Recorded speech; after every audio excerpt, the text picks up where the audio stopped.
Developing musicianship online. Hello, and welcome back to DM Online.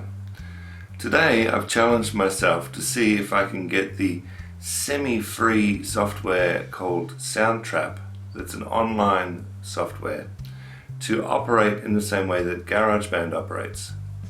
The benefits of Soundtrap are that it operates on a PC or a Mac, that it's a opportunity for collaboration because it's an online platform, and aside from that, it's obviously not going to cost you any money, at least not for the first 90 days.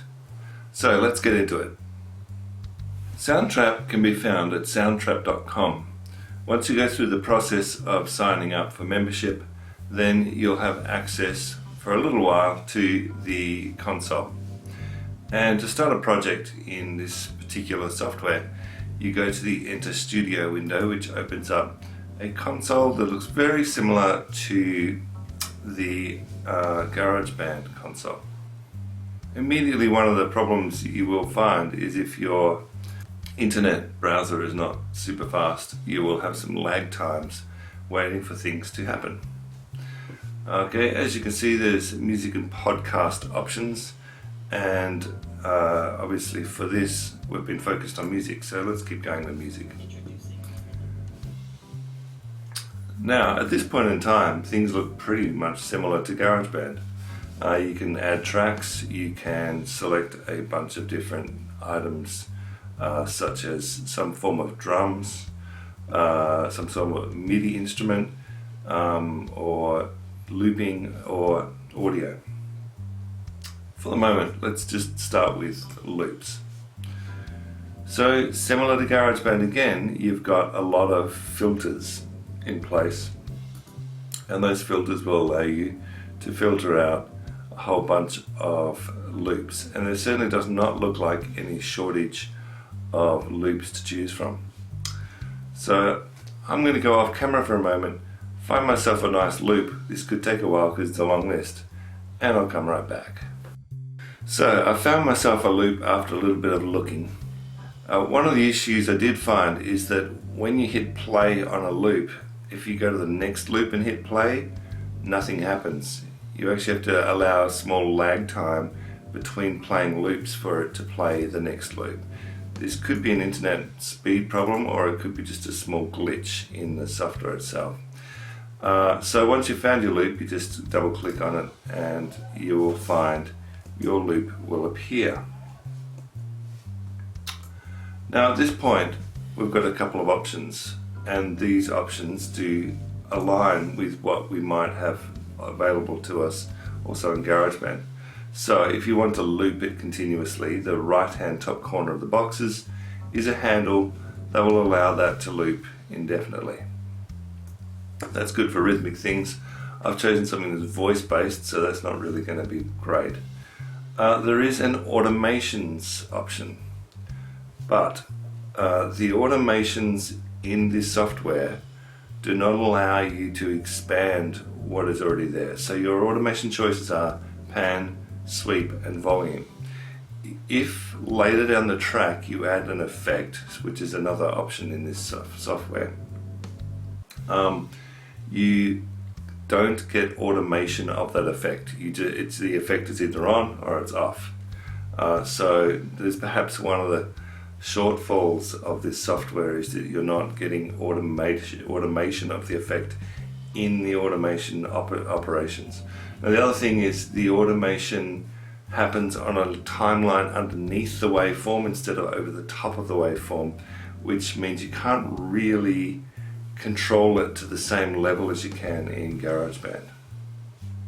So I'm just going to put in a volume automation. They do put like a ghosting of the track underneath, but it's not quite the same as the setup for GarageBand. Okay, so next I'm going to go on to how we actually listen, because as a user of a console or an interface, I want to be able to run my interface out to my headphones. I want to be able to run my microphones through the interface into the machine. Now they have made allowance for that in the settings, but the settings you actually set for this are based on the default of your computer. So you need to actually, in the case of Mac users, go through your system preferences, make the actual system preference the console for input and the console for output, and at that point the program itself will start inputting and outputting through your interface instead of out through the computer. So one of the things I love about Garageband is Kyle the drummer. They have made some effort to get a Kyle the drummer like option here, but it comes in the form of a drum machine. So if you've ever used drum machines before, the old mechanical drum machines had rows of buttons that were basically on-off switches, and the traditional ones had like 16 beats, and you'd say, okay, on the 1st, the 5th, the 9th and the 13th I want kick drum, so you turn the on buttons on for the kick drum, then you go through the snare and so on. This is exactly the same as those old school systems, but it is expandable. So a normal rock beat, I'm going to go kick on 1, kick on 3, my snare drum is going to be snare on 2, snare on 4, and my hi-hat is going to hit 8 notes on top of that. So that's going to be a stock standard rock beat. Now you'll notice as you form the rhythm, it's coming up as a timeline, and I can now stretch that out if I want to, or I can opt to have some variation on that in my second bar. So I might put a double kick on the 3rd beat and the cymbals stay the same. Okay, so now I've got two different rhythms. Now if I stretch that out, I'm only going to get the second rhythm I put in. I won't be able to stretch out the first rhythm. That's a weird anomaly that they've done there. I've got a bunch of different types of drum kits that I can choose, some more realistic, some less realistic. Now, here's where I can actually start playing with additional effects. So again, I do have automation, and you'll see pan, sweep and volume for the automation, but I can add from a rack of effects. Now the way they've designed this, the drum kits often have effects attached already to them, but I can add from quite a large range of different pedals. For those singers out there that like auto-tune though, there is no auto-tune and no option to add auto-tune, so perhaps that's a small downfall for this program. Okay, I'm just going to leave the effects where they are.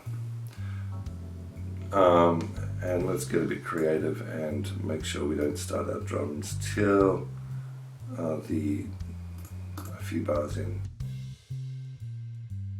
I guess if you wanted to come back to your rhythm 1, you can copy and paste by holding the option key down and bring your 1 in as your indefinite instead of your 2. But it doesn't seem that you can do the looping on the combination of your first and second rhythm. It seems to want to be choosing only by singular bars. One of the little add-ons they do have for the drums, which is quite impressive, is the ability to generate the drums instead of actually writing them yourself. So if I just click the generate, it's going to automatically provide a rhythm. Okay, I think most users of GarageBand probably spend a fair bit of time over in the MIDI part of the software. So let's have a look at MIDI. Again, we add a new track. It's giving us piano and keyboards up here, but we've also got synthesizer strings and woodwind and brass. Now, when you actually go to these things, you will get a pretty good keyboard that actually can play like proper scales and notes, and that's not bad. It's very similar to the musical typing in GarageBand. If you click on the actual instrument, then they bring up the full list of your options for instruments, and it is long. They have put in a lot of sounds here, and they're not bad sounds. They've done a pretty reasonable job with their sampling. So I'm quite impressed with their MIDI range. Again, you've got that option of effects, so you can add they've come with some effects, but you can add in extra effects. So let's say you like a lot of vibrato in your strings, then you might add the vibrato pedal or console in there, and that will add some more vibrato. But again, in the automations, I don't have control over the vibrato. I only have control over pan, sweep, and volume. Okay, so I'm going to go off camera and record some live keyboard here, and I'll come right back. So I've recorded a short string part. A couple of little things came up that were minor complications, but easy enough to sort out. If you don't click the headphones, then you're not going to hear your recording as you're adding your next layer. So you want to keep turning on your headphone option. Or if you don't want to hear it, leave it muted. The metronome is not automatically on, so you'll find that down the bottom with the play button. There's an on button for the metronome, and you can click how many bars counting you want and what sort of metronome sound that is. One of the nice things about this is the overdub function. So if you're recording your MIDI and you want to record another line on top of it, then it's simply a matter of recording straight over the top, and it'll combine that with the existing material. You can do the same on the drum kit too. You can actually play along with the drum kit. So I'll just demonstrate that. I'll just put my headphones on for a second.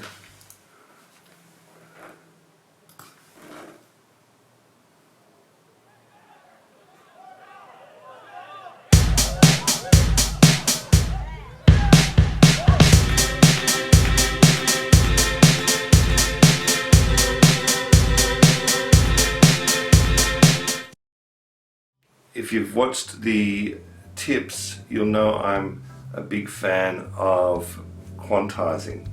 So I wanted to make sure I can quantize this. Now, it exists if you highlight your part and go to the edit function in the actual Soundtrap menu. You'll find a quantize option which has got most options. It's got some swing, it's got some triplets, it's got some of your regular divisions of beat, and it works effectively. One of the things it doesn't do well, it seems, unless I'm wrong and someone can correct me, is meters other than 3 or 4. So you can do a meter of 3/4, a meter of 4/4, but if you want to write in, let's say 6/8 or 12/8, you're going to have to write that as 3/4 and then turn the speed up really fast to give you an 8th note feel, because they haven't written the capabilities of putting in those compound times. Aside from that, I would say that this program does everything that Garageband can do from a MIDI perspective. You don't, however, get the notation version. You only get the piano roll version. So if you like notation, that is a little bit of a slip up. Okay, the only thing left is actual live recording with microphones. So let's get into that. So I've added now a microphone track, and again, it's come up muted, so I've got to turn the microphone track on the headset for monitoring. It's come up as not record enabled, so I need to record enable it. Now this is where I need to be a bit careful. If you don't deactivate the recording button of the previous channels, it will just assume you want to record everything all at once, so it'll keep it all record enabled. So you do have to deactivate recording after you're done. Now, the interesting thing about the voice is they've actually provided a whole bunch of presets for your voice modulating, if you like. But as I did mention earlier, there is no auto-tune option. So aside from that, the choices are not too bad. They've got a few presets for the guitars as well.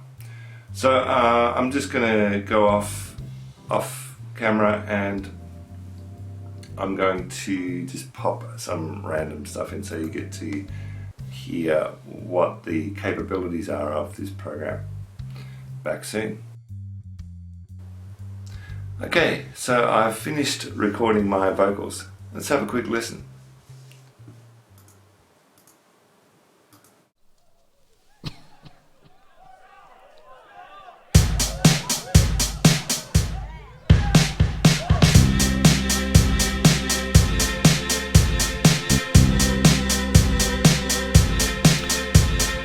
Is this gonna work as well as Garageband?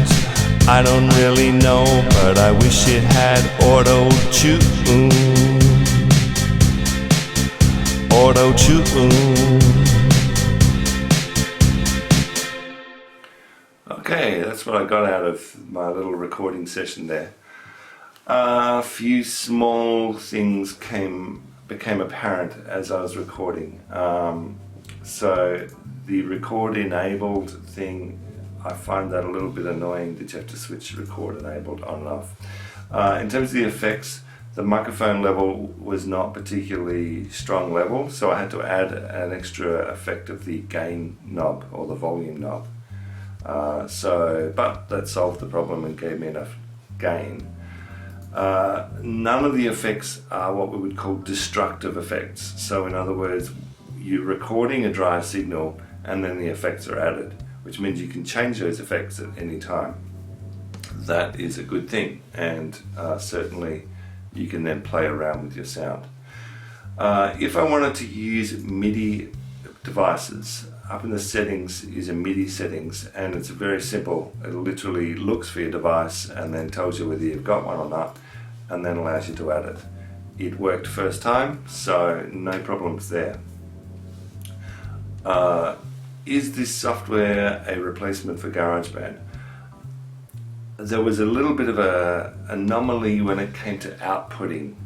You have to save as and then output as an export to whatever you want to export to. If you change something, you then have to do save as again and then again export. It was a really strange workflow that I thought was a bit weird. You can export out to other programs, so you could export the MIDI files out and drop them into another program like GarageBand or a notator. It's also a good way to share online your work with other people, and they could also modify and edit. If you want to just get your wave out and not your MIDI files, you would have to mute all of your MIDI, do a save as, and then export your wave file. So in terms of that functionality, a little bit clunky. Aside from that, I think it works well as a free program. It doesn't quite reach the same level as GarageBand. Kyle, the drummer, the automatic drumming in GarageBand is amazing. This cannot do that. The plugins and effects that you can add and control in GarageBand are much better. Both of them have an issue with how you mix down because they don't have a visual mixing desk that you can operate. Aside from that, it works and functions as you would hope this style of program functions. So if you want to give Soundtrap a go, soundtrap.com is where to find it. And next time I'm going to explore some other free software, so join me back here next time. Till then, bye-bye.